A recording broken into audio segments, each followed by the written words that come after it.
de 35 anos, a CST cresceu com e para as pessoas.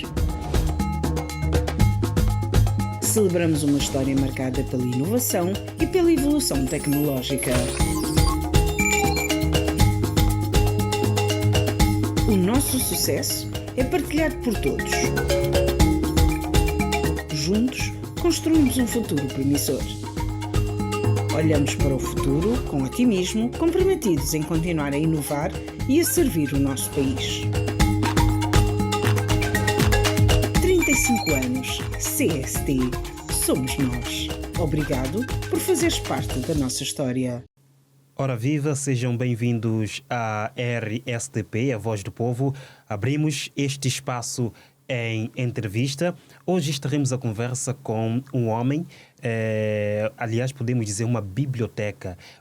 Tem assim uma vida cheia, tanto de várias funções que já exerceu ao longo da vida. Falo-vos de Albertino Bragança, o escritor santomense. Nasceu a 9 de março de 1944. Também é membro fundador da UNIAS.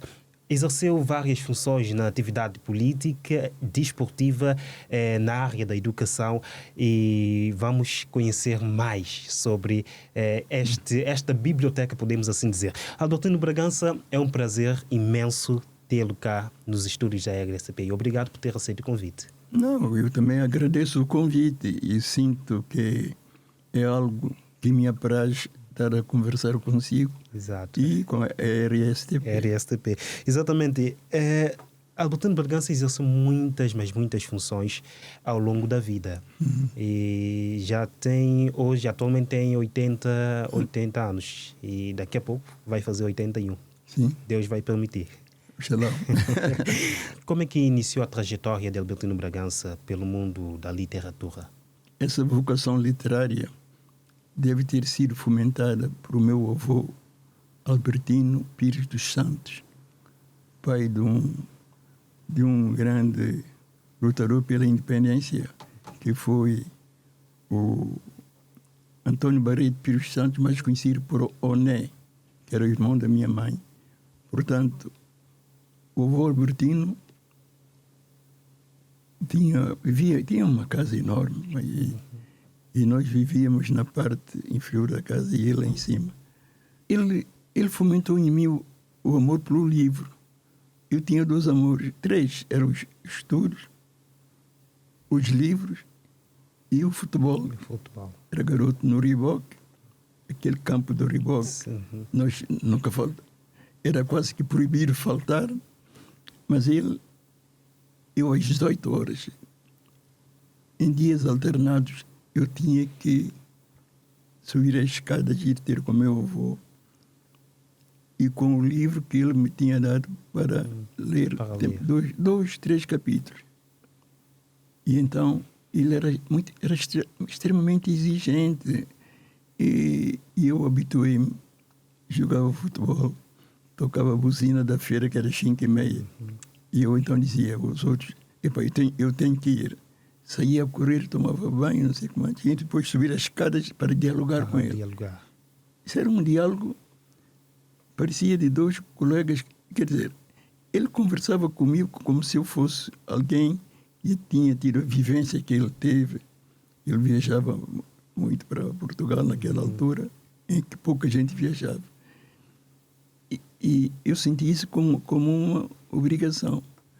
Depois, quando vou para o liceu, esse amor à parte literária cresceu, porque eu depois tive um professor muito exigente, o professor Montenegro. Dizem que tem uma ligação ao atual primeiro-ministro português. O professor Montenegro era diretor das alfândegas na época colonial e depois dava aulas de português no liceu. Eu tinha meus 13, 14 anos. E quando, no segundo ano, ele, portanto, entra como professor de português, e ele era de uma exigência para além do normal. E com ele aprendi a respeitar, digamos, as regras, a respeitar a consulta das obras. Das obras. Porque eu tinha 14 anos, já me punha a ler essa de Queiroz. Uma coisa impressionante. Os grandes escritores portugueses. Sim. Nem quando eu cheguei no liceu, isso ajudava muito. E daí nasceu também esse gosto. Chamava-me, a minha alcunha era de doutor. Doutor. Que naquela altura tinha 14 anos e... Bom, nós chamávamos doutor, quer dizer, a minha mãe que pôs esse nome, doutor. E pronto. Mas depois queriam que eu fosse médico. Mas a minha vocação... Não estava virada para a medicina. Não estava virada para a medicina. Minha vocação estava virada para letras. Bom, e fui andando até o 5º ano. Naquele tempo era uma barragem, o 5º ano. Era muito complexo o 5º ano. Equivale hoje à nossa 9ª classe. 9ª classe, é. Mas em termos de qualidade, não sei se existe equiparação. Sim. Houve uma alteração muito grande. Bom, mas o certo é que quando faço o 5º, naquele tempo, quando se faz o 5º ano, então a obrigação era escolher uma área, ou científica ou literária. Bom, e o meu pai escolheu a área literária na matrícula do 6º ano. Foi o pai do senhor Batunde que escolheu? Ele escolheu. Não escolheu, porque ele sabia que a vocação era esta. Para a literária. Mas o que é que aconteceu? Aconteceu que, no final, quando ia começar o ano letivo, a matrícula ainda continuava. Estavam quase no fim. Visto que o único aluno que tinha optado pelas letras era eu. Todos foram para a ciência e para os cursos. Pensavam em medicina, estava muito na moda, engenharia, sobretudo.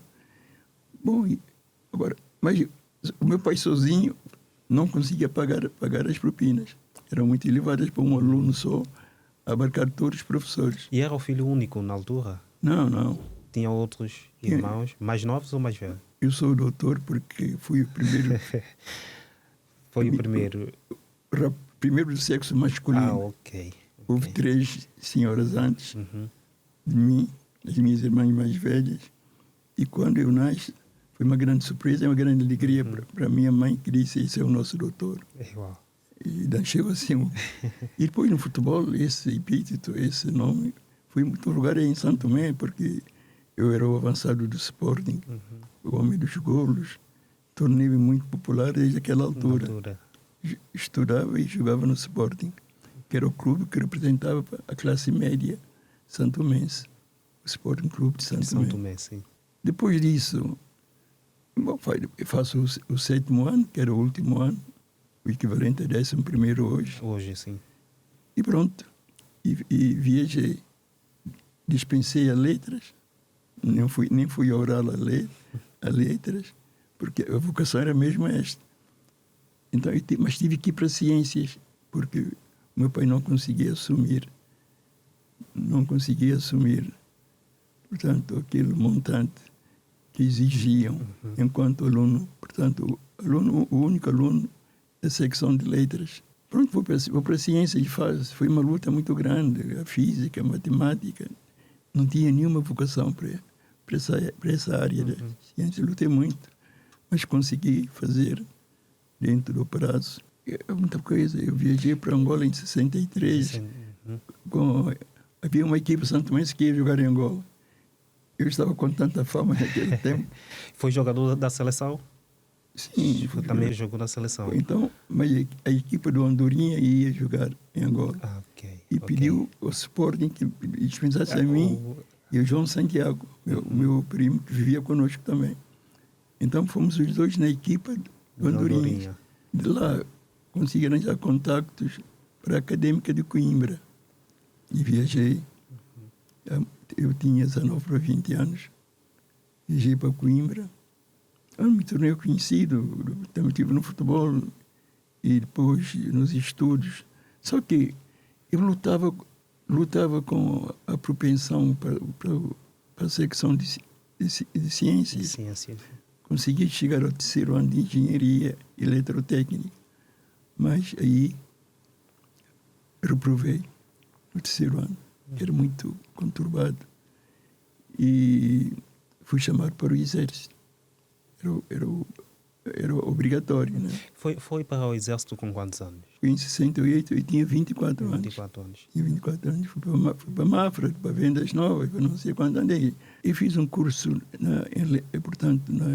no Serviço Militar em Portugal, dedicado à justiça militar e administração, na Escola Prática de Administração Militar. Pronto, e fiz o curso e depois, pronto, com o curso, fui colocado como oficial em Torres Novas, onde fiquei muito conhecido porque era o único oficial negro. Na altura? Na altura era o único oficial negro. Portanto, tive 4 anos no Exército. E como é que surge também a vida de Albertino Bragança na política? Isso é depois do Exército? Na política, eu saí do Exército, portanto, fui em 68, saí em 72. Consegui um emprego, matriculei-me no Instituto Superior Técnico em Lisboa, na mesma área, portanto, da medicina, da engenharia eletrotécnica, e fui trabalhar para o Ministério do Trabalho. Ministério do Trabalho. Eu conheci lá pessoas de quem eu nunca me esqueço. O ministro do Trabalho era, na altura, o pai do atual presidente da República. Ok. Eu aprendi muito, porque vi que era a relação entre as pessoas, o que é ser chefe e a relação ao chefe e o subordinado. São coisas que se aprendem. Eu levei uma vida com muitos contactos. Estava em Torres Novas, era oficial do Exército. Ele era oficial, e, portanto, era o diretor da secção de justiça do quartel. Fazia os autos que eram enviados para a região militar, que era em Tomar. Lá em Tomar havia um dirigente que fazia o controle dos quartéis da 2ª Divisão, mais ou menos no centro de Portugal. Ele, quando chamasse alguém, havia como que um receio de o que é que terá acontecido. Para chamar, era uma pessoa muito exigente e alguém que tinha sido soldado e evoluiu para coronel ao longo do tempo. Sim. Um dia, o comandante do quartel chama-me e diz-me: olha, o chefe chamou lá para Tomar. Mas o que é que terá acontecido? Eu disse: não sei. Os meus autos eram raramente devolvidos, porque ele via todos os autos. Esse senhor era Major Simões. O nome dele metia respeito. E quando ele me convocou para ir lá, para o centro da região militar, os meus colegas, até o comandante disse: eu espero que não seja nada de ruim. Né? E eu fui. Quando chego, vi lá uma sala muito bem recheada. Depois tinha o ar-condicionado, e depois tinha um aparelho que, quando acendesse a luz verde, enquanto tivesse vermelho, a pessoa podia estar descansando, mas logo que a luz verde estava a permitir a entrada. Pronto, eu entrei com algum receio, mas bom, eu não tinha feito nada de mal. Pronto, e eu entro e bato a porta, abri a porta, a pessoa que ficava lá com ele, e ele estava de cabeça baixa. Eu chamo: Major, dá licença. Ele levanta-se. Não sabia que estava aí alguém. Depois diz-me assim: não, eu agora vou receber o Alferes Bragança. Quando ele não esperava que um negro sim, fosse esse Alferes. O Alferes Bragança sou eu. E mas ficou todo atrapalhado. Mas depois disse uma coisa muito agradável. Disse que chamou-me para me dizer que ele fica extremamente satisfeito a ouvir os meus áudios.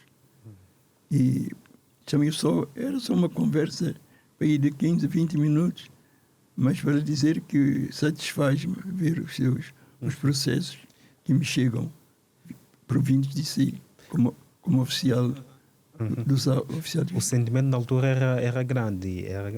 Pois, naquele tempo, quando chamasse alguém, era para criticar, era para chamar a atenção. E eu próprio eu fiquei admirado. Fiquei todo admirado. Mas quando regresso ao quartel, toda aquela gente estava ansiosa. Os oficiais, meus colegas e os outros. E para que é que aconteceu, pá? O major chamou-me só para ver umas inovações e que ele gostaria que eu tivesse conhecimento. E também chamou os outros, chamou alunos oficiais dos outros quartéis que estavam lá. Eu estava lá sozinho. Pronto, depois saí da tropa, fui trabalhar no coisa. Depois, o que é que acontece? Acontece que, entretanto, dá-se o 25 de Abril. Nós vivíamos em Odivelas, viviam também os outros, Carlos Tenin, Oligar Tenin, Felindo Costa Alegre e outros viviam em Benfica. Havia grupos, Santo Mendes estudantes. Sim. Em julho daquele ano. Sim. O presidente português da altura, o general Spínola, faz uma conferência de imprensa e cita como candidatos à independência os possíveis candidatos à independência: Angola, Moçambique, Guiné-Bissau e Cabo Verde, porque a luta de Guiné era Guiné-Cabo Verde, com a Amílcar Cabral. E não fala de Santo Tomé e Príncipe. Foi uma coisa terrível. Para nós foi um choque. Um choque, uma grande decepção. E o argumento é que o país não fez a luta armada. Um dirigente socialista, que era muito amigo, Gastão Torres, santomense, disse: vocês não são entendidos pelo governo português como um partido político, vocês não vão ter acesso a fazer a política dentro do território. Mas vocês podem criar uma associação. Uma associação que vos represente. E o Gastão Torres recebeu esse conselho, essa informação de tão bom grado que ele leva essa informação a CLSTP. CLSTP, sim. Ficou assim a criação da Associação Cívica Pro-MLSTP. Mas só que se conseguiu que essa Associação Cívica, uma parcela do grupo, constituída por gente muito corajosa, foi enviado para Santo Tomé, um dos quais eu não posso deixar de citar, que é o Dr. Felindo Costa Alegre, que chefiou esse grupo.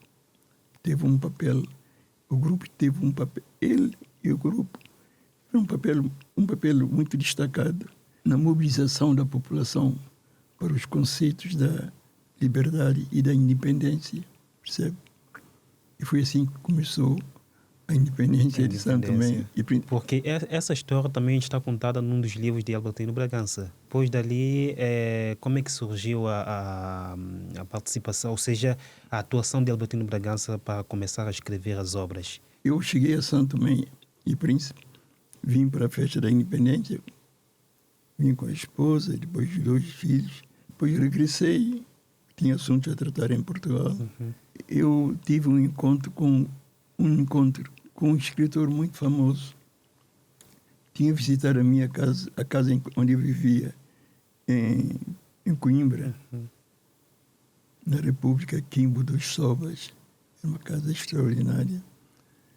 Portanto, um dia fomos visitados pelo escritor Jorge Amado, o brasileiro. Eu li toda a obra dele. Toda a obra, de maneira que foi um encontro que me despertou muito para a escrita. Depois fui condenado ao Espírito Santo para também uma conferência com escritores de língua portuguesa. Depois, quando regresso, começo a pensar no Riboc, onde eu vivi em tempos. E um dia eu vejo-me a escrever as 2 primeiras páginas. Depois mostrei eu estava no liceu, portanto era professor de português e diretor do liceu. E no liceu trabalhava também era um colega que tinha sido da Cívica, o doutor Amadeu. Depois foi fazer o curso.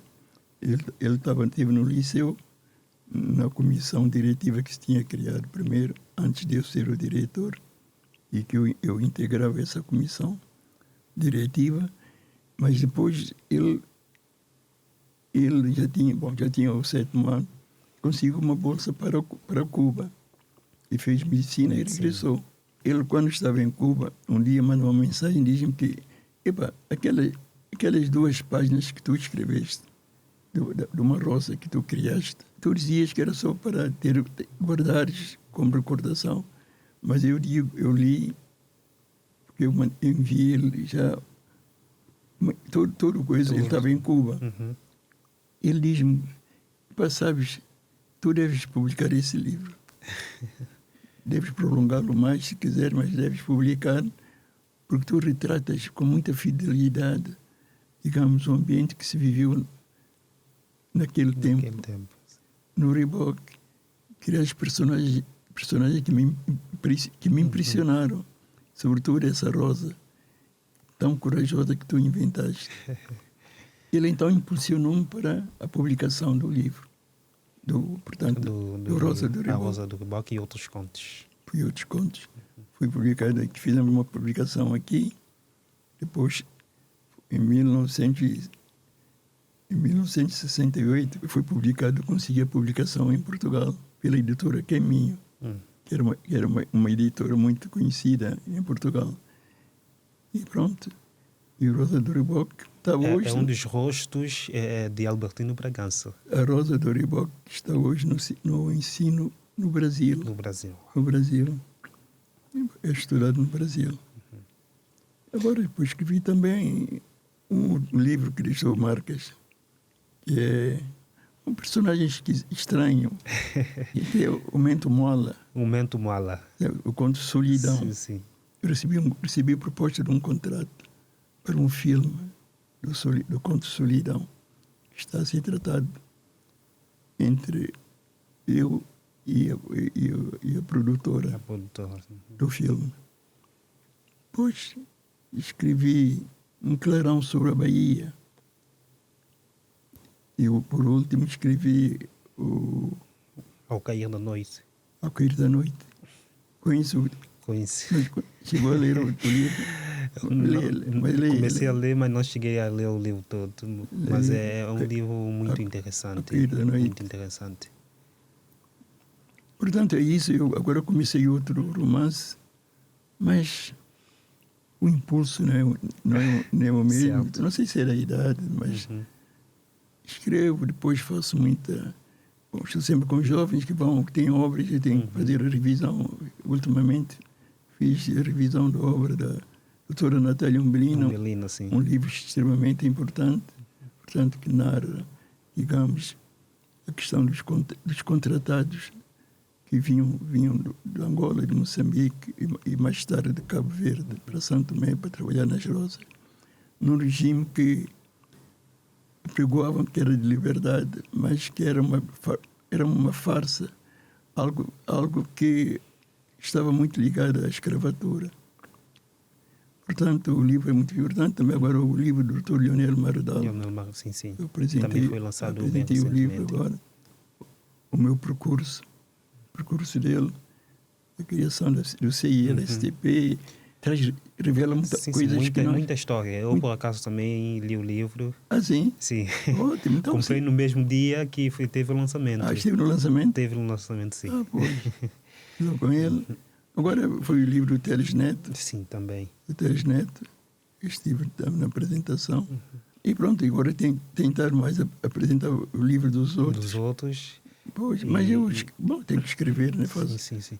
Albertino Bragança ainda tem outras obras ainda para escrever, para serem lançadas? Tem projetos ainda para serem lançados? Não, comecei a escrever, mas quero ver se eu consigo acabar. E devo fazê-lo, e tenho que virar tenho que me virar para mim próprio, compreende? E tenho que estar muito virado para os outros. Para os outros. E como é que vê a participação da juventude para a promoção da cultura em São Tomé e Príncipe, sobretudo da escrita e da leitura? Bom, eu vou lhe ser muito claro. Num país onde daria a possibilidade de jovens se cultivarem, onde não há livrarias, não há jornais ou um jornal, percebe? Os jornais ajudaram muito. O jornal em Portugal, o Diário Popular, a mim e aos outros. Para além dos livros, lia-se muito. Habituei muito a ler antes de chegar a Portugal e na República Quimbo dos Sobas, onde estavam estudantes angolanos e moçambicanos brancos, percebes? Mas eram pessoas que estavam ligadas a seus países, encaravam, portanto, digamos, a leitura como algo de muito indispensável. E eu tive um contexto, eu beneficiei desse contexto para me elucidar sobre obras literárias e ganhar o gosto pela escrita. Então, neste caso, acredita que é necessário fazer mais para incentivar os jovens? É necessário fazer mais, não tenha dúvidas. Eu acho que é necessário haver cursos. Eu antes fazia cursos, dava aulas de português. E estou a pensar fazer um curso focando sobretudo os aspectos. São para aí 7 aspectos que necessariamente devem ser retratados, porque consistem de dificuldade quase homogénea da juventude santomense a escrever, na escrita. Eu não quero estar a dizer quais são esses aspectos, mas há regras que são... Há dificuldades, muitas dificuldades na colocação. Portanto, nos pronomes antes ou depois dos verbos. E existe muita dificuldade nisso, e sobretudo para os jovens que, quando estão a escrever, há muitos estes erros também. Infelizmente, na televisão santomense, eu até já pus essa questão ao diretor. Era necessário que alguém visse aquele O rodapé. O rodapé. Porque a televisão tem uma importância muito grande, uma relevância enorme na formação, sobretudo na escrita. Percebe? E nós cometemos alguns erros, mesmo nesses rodapés. Eu já me tinha oferecido até ao diretor da televisão, chamei a atenção para isso, mas há erros que são quase tradicionais, sabe?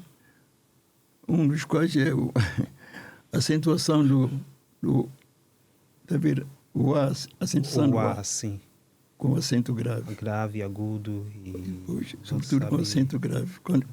O que é que significa aquele acento? Percebe? E se explicar às pessoas é uma coisa fácil de explicar e fácil de entender. Esse aspecto, a colocação dos pronomes, quando é que vem antes e quando é que vem depois. Há problemas que há vírgulas, pontos e vírgulas e não sei o que mais. Quer dizer, a língua portuguesa, como qualquer outra língua, tem aspectos que nós são muito confusos, percebe? E é preciso esclarecê-los. Mas eles são, todos são capazes de ser esclarecidos. Eu vou fazer isso, agora vou ver se faço um curso dentro em breve. Muito bem, isso é uma forma também de poder ajudar muito a juventude são tomense, principalmente. Não tenho dúvidas. Albertino Bragança, no ano passado foi homenageado na Cimeira dos Ministros da CPLP. Como é que se sentiu ao receber esta homenagem? Eu, quando lá fui, sabia que ia ser homenageado, porque me avisaram. Fui convidado para ser homenageado. Mas quando estava na sala, havia uma mesa, né? Na mesa estava o presidente da República, Vila Nova, que é uma pessoa, portanto, que eu conheço há muitos anos, as nossas relações foram ótimas. E ele, certamente, ele é que ia, digamos, homenagear as pessoas. Mas, de repente, aparece alguém que não tinha uma impressão favorável e não gostava que fosse, digamos, homenageado por essa pessoa. Quer dizer, não estava à espera... Não estava à espera, porque no dia da cerimônia de abertura esteve o presidente. Depois, no dia seguinte, era o final, as condecorações, os prêmios de literatura, prêmios literários, etc. Não foi naquele dia, foi no dia seguinte. Sim. Via pessoa, mas depois também foi numa altura em que eu estava como... Era essa gripe que estava... Agora continua aí essa gripe. Sim. Aquilo foi demais. E eu fui lá e não estava sentindo muito bem. Mas depois, ainda por cima, vi... Disse, mas afinal, quem vai dar os prêmios? Mas no dia seguinte, que era a cerimônia de entrega, eu não estava muito bem, mas fui lá e depois chamaram para o prêmio. Eu gostei da cerimônia, senti-me bem. E depois a pessoa, quando é recordada, quando é homenageada, sente-se muito beneficiada, muito privilegiada. Tendo em conta a contribuição que tem dado pela cultura ao longo de vários anos. Sobretudo porque em São Tomé e Príncipe as homenagens são muito raras, compreende? E eu, quando lá fui, recebi o prêmio, estavam lá, portanto, dirigentes angolanos, moçambicanos, gente ligada à literatura, que já me conheciam, portanto, nessas andanças pelo mundo. Depois convidaram-me a dizer algumas palavras. Eu tive que... Falei, agradeci e fiz ver que a questão dos prêmios, não podíamos estar só à espera que os prêmios venham de Portugal. Ou seja, sente que não é muito homenageado, muito reconhecido em São Tomé e Príncipe? Os autores em si? Eu sou reconhecido, mas há outras pessoas que podiam ser reconhecidas também. Isso quer dizer que não são devidamente homenageados? O santomense raramente homenageia, porque ao homenagear, ele sente-se que ele sente-se inferior àquele que está a ser homenageado, percebe? Há uma relutância muito visível nessa questão. E por isso mesmo, em São Tomé e Príncipe, os prêmios são muito raros. Olha, dou-lhe um exemplo. Nós temos, eu já não falo de mim, mas temos aqui uma escritora que é alguém que merecia ser muito homenageada, porque é alguém que leva o nome de São Tomé e Príncipe para pontos muito, muito elevados. Eu estou a referir-me à escritora São Lima. São Deus Lima. Eu digo que eu lamento muito o facto de ela quase que estar obscurecida. Em São Tomé e Príncipe, nós fizemos homenagem a ela, enquanto membro da União Nacional de Escritores e Artistas Santomenses, de que eu sou presidente. Fizemos homenagem e publicamos um livro dela, percebe? Eu acho que o Estado santomense deve uma homenagem à escritora São Deus Lima. É a escritora mais traduzida hoje da língua, portanto da escrita do mundo literário de São Tomé e Príncipe. E por isso recebe homenagens lá fora, mas no seu país. Não tem homenagem no seu próprio país. Isso não nos honra muito. Porque além da São Deus Lima, as outras pessoas que poderiam ser homenageadas e não são. Ou seja, a tendência é homenagear quando morrem. Houve alturas em que nós, quando comecei a publicar os livros, eu também tinha homenagens aqui interna. E a maior homenagem era quando estavam aqui portanto, professores portugueses, percebe? Havia cooperação portuguesa. E então havia aulas em que os professores convidavam escritores santomenses a uma aula, para que os alunos tivessem conhecimento e que pudessem dialogar com o escritor. Essa ligação do escritor ao ensino é algo de muita importância, tanto para o escritor, mas sobretudo para os alunos. Percebes? Isso fazia-se, mas de repente já há muito tempo que um escritor não é convidado a ir visitar sim. uma escola. Isso também seria uma forma de homenagear, ou seja, uma forma de reconhecimento pelo trabalho que tem dado pela cultura, pelo mundo literário também. Olha, eu lembro uma vez fui convidado para a escola ali para cima da Trindade. É Maria Manuela Margarida. Maria Manela Margarida. A escritora Maria Manela. Sim, sim. Bom, a escola tem o nome dela. E eu fui lá. Fui lá e gostei bastante. E eles também gostaram, sabe por quê? Porque quando lá chego, eles têm lá um salão enorme. Eram para aí uns 200 e tal. Havia uma moça que falava em nome deles. Ela disse assim: escritor Albertino Bragança, nós conhecemos o seu nome, é um nome muito conhecido. E a escola convidou o senhor professor a vir visitar-nos, sobretudo para fazer uma pergunta: como é que nasce um escritor? Eu disse: é uma vocação que aparece na pessoa, não sei o quê. Fui falando. Mas depois olhei para eles e disse assim: aquele é um anfiteatro. Sim, naquele anfiteatro. Pois, sim. Estamos sentados todos.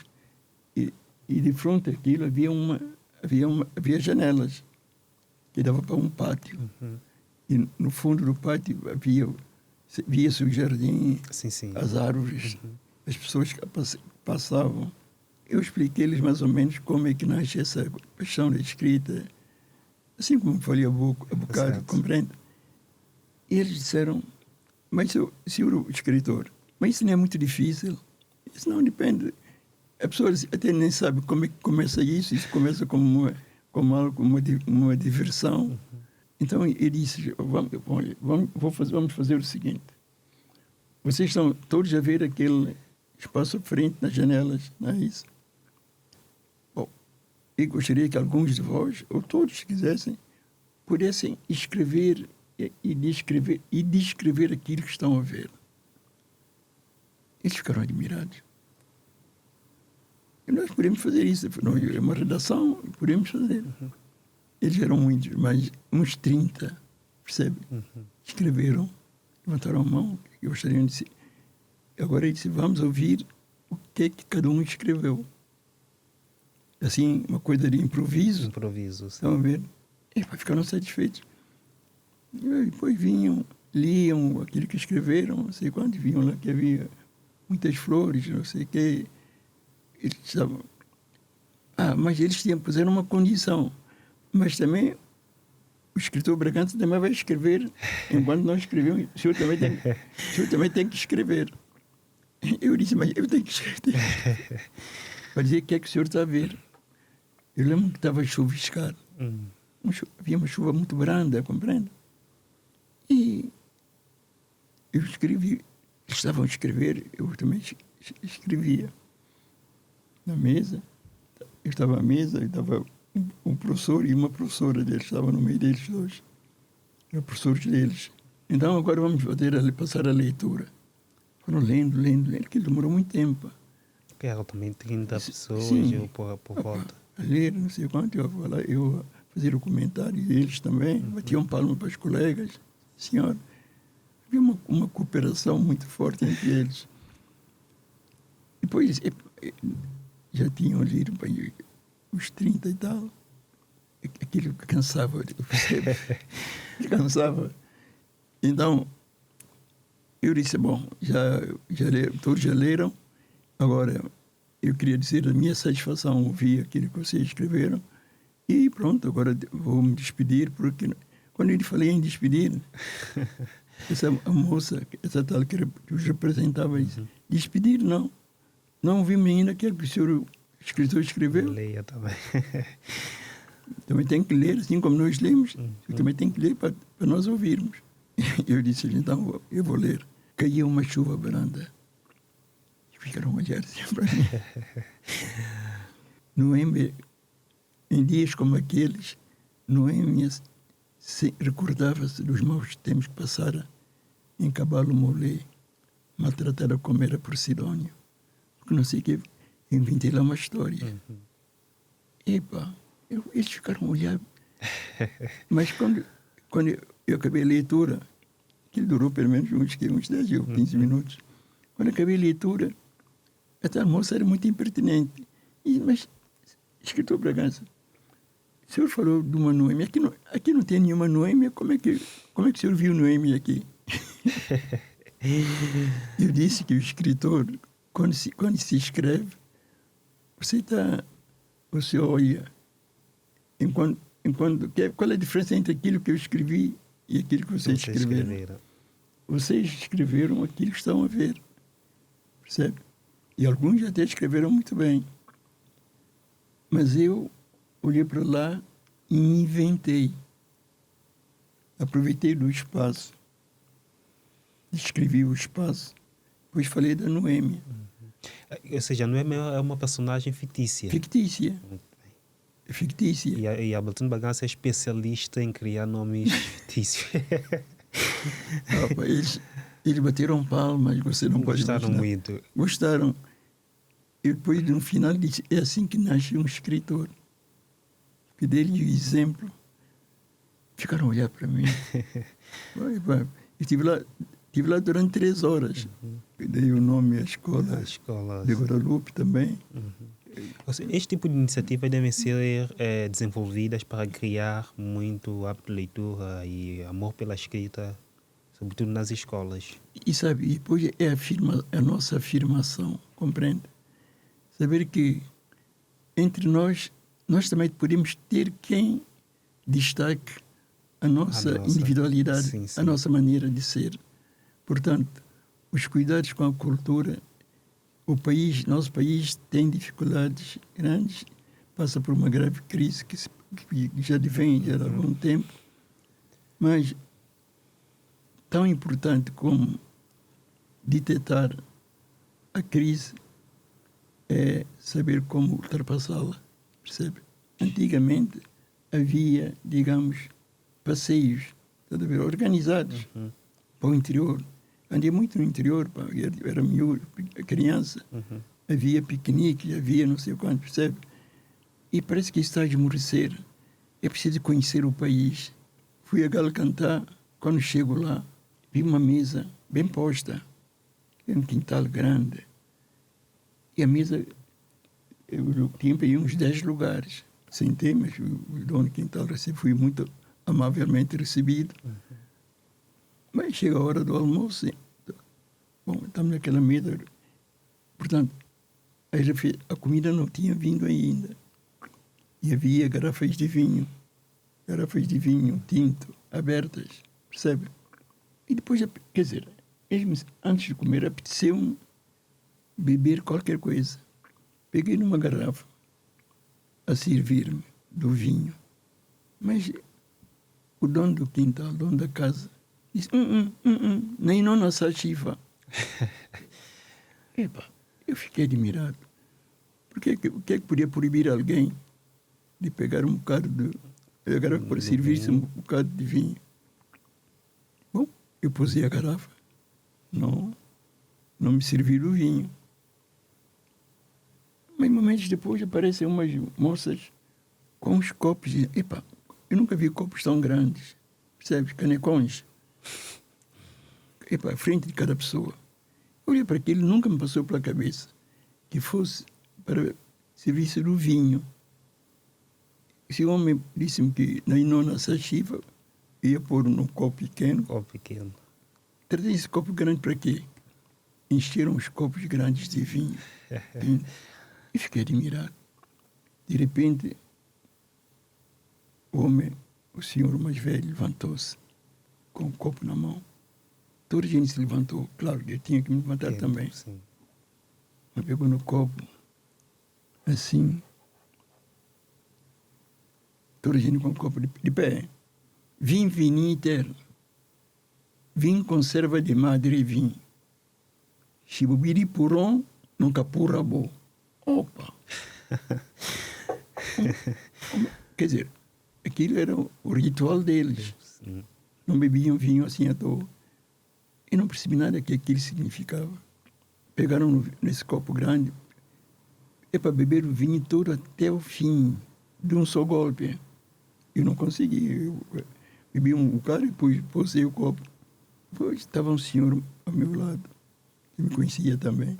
Eu perguntei-lhe, o que é que aquele senhor disse? Essa coisa que o senhor disse, vim viniter, é um latim que a gente inventou para vinho. Serva de madre vinho. É o útero. É o útero da mulher. Está a perceber? Ok. Ele diz que... Porque as mulheres antigamente, não sei se isso continua ou não, quando descem à luz, está a ver? Tinham que beber vinho tinto morno, que fazia bem para limpar o útero. Está a ver? Vinho conserva de madre e vinho. Vinho que conserva o útero da mulher. Está a ver? Homenagem ao vinho tinto. Agora, vinho tinto, vinho vinha no barril antigamente, no porão do navio. Está a perceber? Uhum. Muito mais que as garrafas que hoje se usam. Se bebir de porão, se vieste do porão do navio, nós vamos empurrar-te agora. O que é que uma coisa tem a ver com outra? Se bebir de porão, nunca apura a boa. Eu olhei para o homem e como é que são capazes de beber esse vinho só de um trago, numa coisa tão volumosa?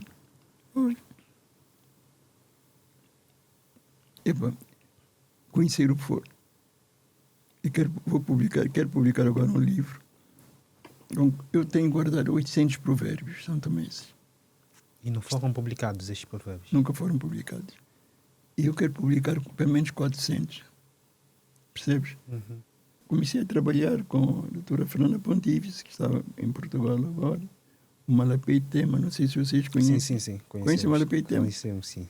Malapei Tema, estávamos a começar a trabalhar, porque era para vermos o contexto, o verso e o contexto em que ele pode ser aplicado. Está a ver? Uhum. Acá começando que ainda zaoba quali. O que é que eu disse? Percebe? Começa no pequeno, depois vai para grande, é isso? Mas o que é quinda? Esse quinda? Quinda significa o quê? Quinda é um cesto pequeno. E quali um cesto grande. Quer dizer, devemos agir por carreira. Okay. Começar do pequeno, né? Do cesto pequeno, e depois evoluir para o cesto grande. Você, porque fica servido com essa nessa chifa. Acá começando que ainda zaoba quali. Outra vez fui fazer uma reunião em Porto Zamblala. Porto Zamblala é lá para cima de Madalena. Sim, em cada sítio que andei com a coisa do PCD. E então, no quintal estava muita gente na reunião, sim senhor. O dono de quintal apresentou-me essa Bragança. Homem que escreve livro da não, começou a gabar-me. Mas ele falou de mim só na versão de escritor, homem de português, não sei o quê.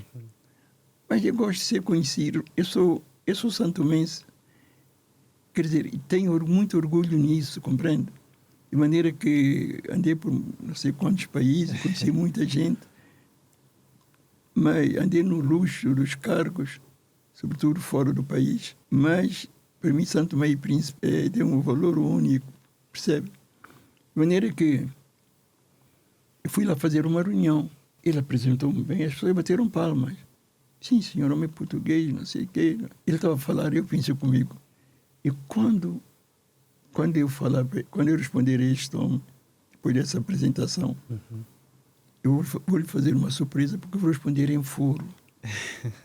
Vocês não imaginam o que foi quando o homem acabaram as palmas. Eu tomei a palavra. Ele disse assim, nem sangue com nem sangue, eu a boa tarde. Começaram a olhar para mim. Os olhos espantados a olhar para mim. Os enviei aí um pouco a versão com isso. Quando a mim, o sablagança, banampom pontado, qualquer pouco me se piche. Eles começaram, estranharam. Que qual? São homem português que faz também. Moda se, bila saúde, que macala, qualquer caçubi com monção, bila desce com monção. Quando eu acabei de falar, que bateram palmas, você não imagina, muitas palmas. Mas estava lá um senhor, um mais velho. Ele olhava para mim fixamente. Eu até já me sentia incomodado com o olhar. Muitas pessoas tinham palma e o ambiente ficou assim festivo, sabe? Mas ele está só assim.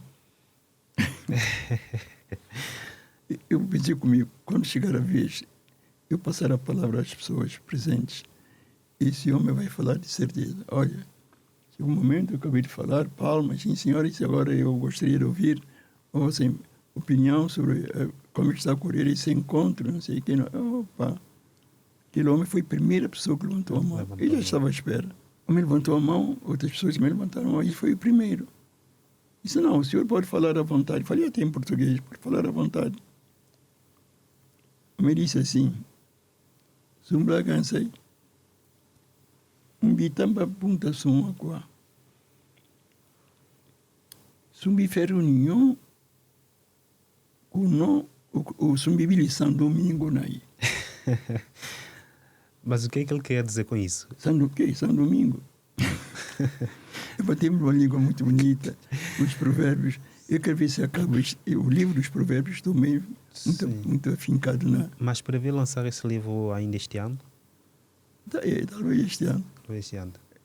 Dá a fazer muita falta, sabe? Verdade está a fazer mesmo.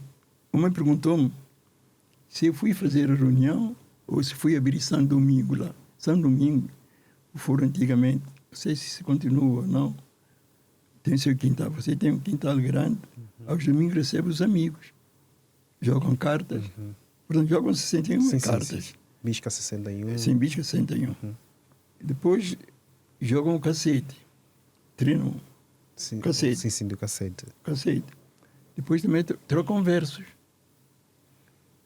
Como eu disse, como eu lancei 2 provérbios, saber, o homem disse, sumi ferunhão ou sumi bili São Domingo. São Domingo é que você manda verso, outro responde, etc. Quando a pessoa faz um sabanão pontado, pouco a pouco me se piche. Virou-se lá para uma senhora que estava ao lado dele, não sei se era mulher dele ou não, disse, mesmo como a minha mãe, me encapou, dá-me confiança. Nunca me comi banana pontado, se piche, vá. A mulher respondeu, nunca comi 20, que palmas, bateram palmas. Se me falasse um sabor que macala, coca subiu com monção, bila disse com monção. São aquelas ladeiras muito íngremes. Você sobe com dificuldade. E desce também com dificuldade. A mim tem gafadação. Um satonima. Epa, o homem mandou um provérbio. Bateram palma para o homem que eu fiquei admirado. Como podem bater tanta palma? Porque era um satonima, sabola sem templa liba com a nada. Homem acaba mesa função, comer bebê, bila coi mola coi messe. Como é que pode bater palma para o homem dessa maneira? Palmas, sopa. Agora eu não percebi nada que ele disse. Assim como vocês também não perceberam. Pois. Mas eu comecei a ler. Depois, aproximando de mim, 2 pessoas que disseram que ele disse que ele é Antônio Malva. Antônio Malva, por quê? Qual é o significado? Porque é uma planta cujo chá faz muito bem. Chá de malva. Portanto, quando a tensão está alta, era um remédio para muitas doenças. Ele disse que ele é esse remédio. quer dizer, ele é um homem calmo. Estás a ver? Cebola sem templa liba com a nada. Cebola sem vocês não conhecem. Cebola sem existe. É uma planta que existe. Tem um aspecto de cebola. Está a ver? Mas não se come. Mas é um remédio através do qual, porque a mulher templa liba. Quando a mulher, antigamente, não sei, é que eu não sei se essas práticas ainda existem, compreende? A mulher dava luz e o leite era escasso, ou não era de boa qualidade. Então tinham que fazer massagem no seio da mulher com essa planta, com essa cebola. Está a ver? Templa liba, porque é remédio de cima. Está percebendo? Ver? Com a nada é porque não se come. Como é que eu podia perceber uma coisa dessa? Está a ver? Epa, o homem apresentou-se assim. A Tony Malva. Se nunca fica a saber como Tony Malva, cebola sem templa liba com a nada. O homem acaba a mesa, função, comer, beber, bila coisa mola com emisse. Ora, palmas que bateram palmas. Foi uma coisa incrível. Mas eu respondi. Nessas coisas você tem que ter o verso. Eu respondi. Isso é de um Tony Malva, entende tudo quase, seco, sunfla. Mas se nunca ficar sabido, tem como a mim, um sablagança, anzuco nasce instalada a cluso, 7 é chamado Bessambo. O que isso queria dizer? Isso é a riqueza da nossa língua, pá. Uma coisa nós temos muita coisa. Uma coisa extraordinária. Tudo isso que ele disse, eu vi e percebi. Mas, para ele ficar sabido, ele ficar a saber, um sablagança, anzuco nasce instalada a cluso. Havia uma tradição segundo a qual crianças, mulher que descem à luz no cruzamento de estradas, percebe? Essa criança tinha muita sorte. Era uma criança protegida pela sorte. Era uma tradição nossa, percebe? Havia mães que levavam filhas grávidas que estão parturientes para o cruzamento de estrada. Olha, a Alma, está a ver? Vocês conhecem a Alma? Sim. Estrada que vai para Santana e outra, precisamente. Para Melão, Ribamar. Precisamente. Isso é o cruzamento de estrada. Na língua fora é estrada cruz. É estrada cruz. Faz cruz. Ele disse a ele que não sabe a gança, anjo que nasceu em estrada cruz, quer dizer, é uma pessoa com muita sorte. Mas porque nós tínhamos um cruzamento de estrada. Tudo invenção minha. Anjo que nasceu em estrada cruz. Agora, ainda por cima, 7 feiticeiros saíram do mato e beijaram uma boca. Quer dizer, não há nenhum mal que me possa fazer. Porque eu estou protegido. Eu sou uma pessoa protegida. Bateram palmas, olharam. Ele ficou a olhar para mim. Saber como é que ele nunca imaginou que uma pessoa ligada a português deputado, ministro, não sei o quê, pode saber tanto provérbios. Isso é uma coisa que eu aconselho. Temos que conhecer a nossa história, a nossa realidade, a nossa cultura. Percebe? Dizemos que nós nós costumamos dizer, temos uma grande crise financeira, não é? Social, mas a crise cultural é muito grande em Santo Tomé e Príncipe. Nasceu dos contactos. Nós somos um povo que nós províamos de muitos povos, os escravos que vieram de várias gerações. Isso, depois fomos muito colonizados, 500 anos por os portugueses. Ensinaram-nos a respeitar e a conhecer a cultura portuguesa e a de nos divorciarmos da nossa cultura. Percebe? Para nós finalizarmos, vamos às últimas mensagens de Albertino Bragança, tanto para a literatura como para a vida política e também para a vida desportiva. Tanto, quais são as últimas palavras de Albertino Bragança para a juventude de São Tomé? As minhas últimas palavras são de incentivo à juventude.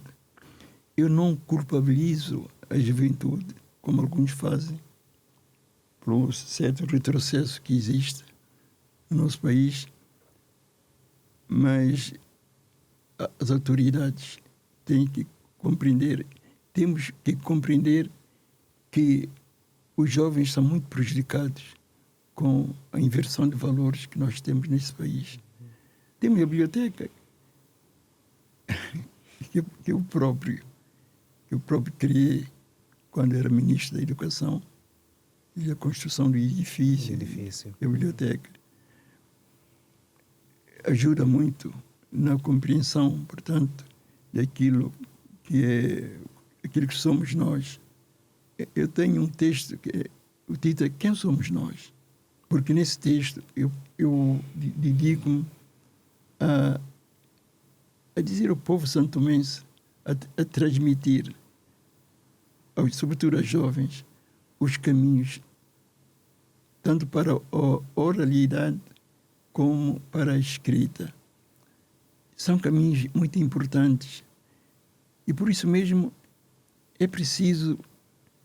Há livros, os escritores escrevem, há livros que saíram em 1985, outros em 1990. Agora, é preciso renovar o lançamento de livros. E nesse aspecto do relançamento dos livros, o Estado, as autoridades têm que dar uma grande ajuda.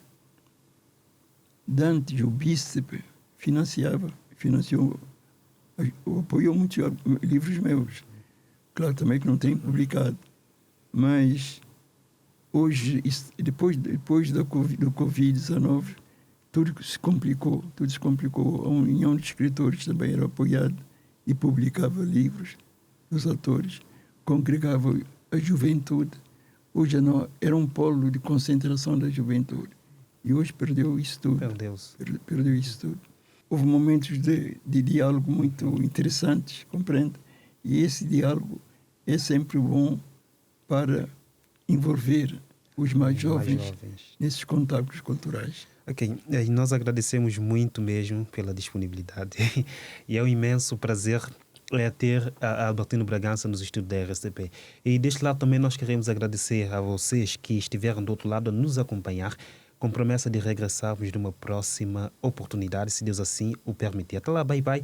Saiba que nós somos a RSTP, a voz do povo, ao serviço da comunidade. Você já planejou a sua viagem para este ano? Agora com frequência para 3 voos semanais, nomeadamente terça, quinta e domingo. Você poderá viajar para a Ilha do Príncipe e desfrutar da beleza única que essa ilha-irmã oferece. Rica em cultura, a Ilha do Príncipe também simboliza um lugar para quem busca pelo sossego e momentos de lazer, com tarifas a partir de 5.225 dólares, equivalente a 204 euros, ida e volta. Temos uma equipa altamente capacitada e empenhada em proporcionar melhor experiência durante o voo, sem falar das tarifas favoráveis aos nossos clientes.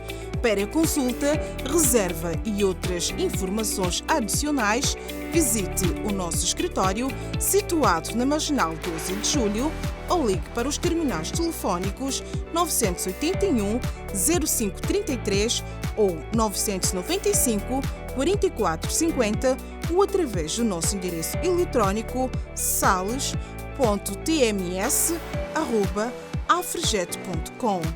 Apostar no Afrijet é apostar no conforto, segurança e na economia do seu bolso. A Afrijet, o coração de África aberto para vocês.